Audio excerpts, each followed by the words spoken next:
capital basis, and 20 years from now it'll grow a lot faster internationally than in the U.S. So I really like that market better because there is more growth there over time. But it will hurt them it is hurting them in the short term right now. But that doesn't mean anything. I mean, Coca-Cola went public in, I think it was 1919. Stock sold for $40 a share. It went back before that as the Candler family, and they went back. They bought it for $2,000, the whole business. Asa Candler back in the late 1880s in a couple of purchases. So now he goes public in 1919, $40 a share. 1 year later, it's selling for $19, gone down 50% in 1 year. Now you might think that's some kind of disaster, and you might think that sugar prices increased and the bottlers were rebellious and a whole bunch of things. You could always find a few reasons why that wasn't the ideal moment to buy it. Years later, you'd have seen the Great Depression, and you'd have seen World War II, and you'd seen sugar rationing, and you'd seen thermonuclear weapons, and the whole thing. There's always a reason. But in the end, if you'd bought one share for $40 and reinvested the dividends, it'd be worth about $5 million now. And that factor so overrides anything else. I mean, if you're right about the business, you'll make a lot of money. And the timing part of it is a very tricky thing. So I don't worry about any given event if I've got a wonderful business, what it does to next year or something of the sort.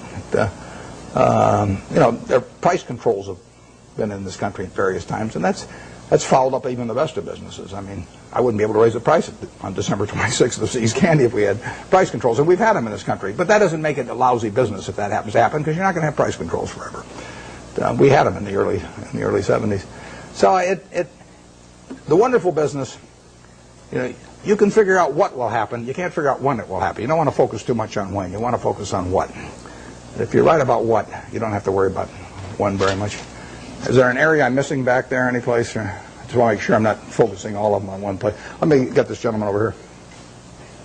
Most human mistakes, but the most successful of those will learn lessons from those mistakes and use them to benefit themselves later. What investment mistakes have you made or that you feel that you made, and how can you use those lessons? The question is about my business mistakes. How much time do you have? Well, the interesting thing about the mistakes is that in investments, at least for me and for my partner Charlie Munger, the biggest mistakes have not been mistakes of commission, they've been mistakes of omission. They're where we knew enough about the business to do something, and for one reason or another, we sat there sucking our thumbs instead of doing something. And so we've passed up things where we could have made billions and billions of dollars from things we understood. Forget about things we don't understand. In fact, I could make billions out of Microsoft. Doesn't mean anything because I never understand Microsoft. But if I can make billions out of healthcare stocks, then I should make it, and I didn't. When the Clinton healthcare program was proposed and they all went in the tank, we should have made a ton of money out of that because I could understand it. And I didn't make it. I should have made a ton of money out of Fannie Mae back in the mid-'80s because I understood it and I didn't do it. Those are billion-dollar mistakes or multi-billion-dollar mistakes that generally accepted accounting principles don't pick up. The mistakes you see, I made a mistake buying U.S. Air Preferred some years ago. I mean, I had a lot of money around. I make mistakes when I get cash. Charlie tells me to go to a bar instead. Don't hang around the office. But I hang around the office and I got money in my pocket. I do something dumb. And it happens every time. So I bought this thing. Nobody made me buy it. I now have a 800 number I call every time I think about buying stock in an airline, and they talk me down. They say, I say, well, I'm Warren, I'm an airaholic, and then the guy says, keep talking, don't hang up, and don't do anything rash. And finally, I get over it. But I bought it, and it looked like we were going to lose all our money in that, and we came very close to losing all our money, and you can say we deserved to lose all our money. And we bought it because it was an attractive security, but it was not in an attractive business. I did the same thing with Solomon. I bought an attractive security in a business that I wouldn't have bought the equity in.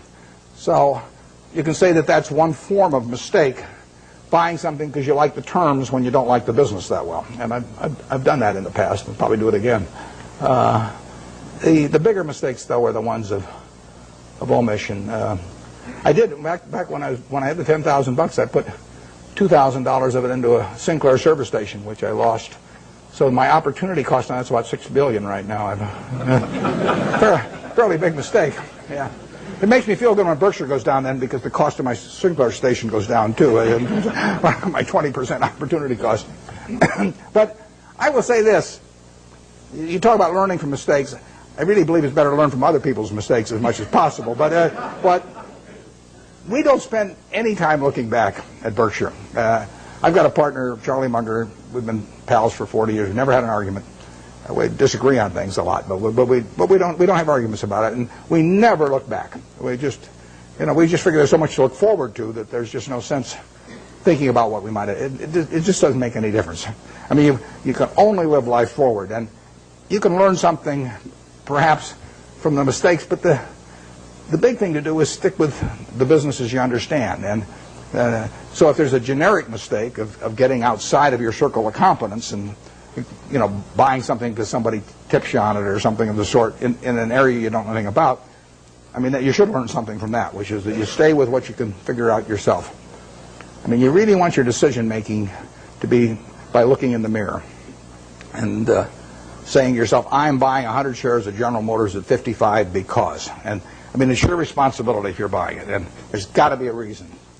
And if you can't state the reason, you shouldn't buy it. If it's because somebody told you about it at a cocktail party, not good enough. I mean, it's got to be something. It can't be because the volume, the chart looks good on it or anything like that. It's got to be a reason you'd buy the business, and we stick to pretty carefully. That's one of the things Ben Graham taught me.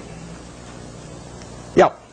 But with the current tenuous economic situation in the world, although our economy seems to be still chugging along quite well, where are we going?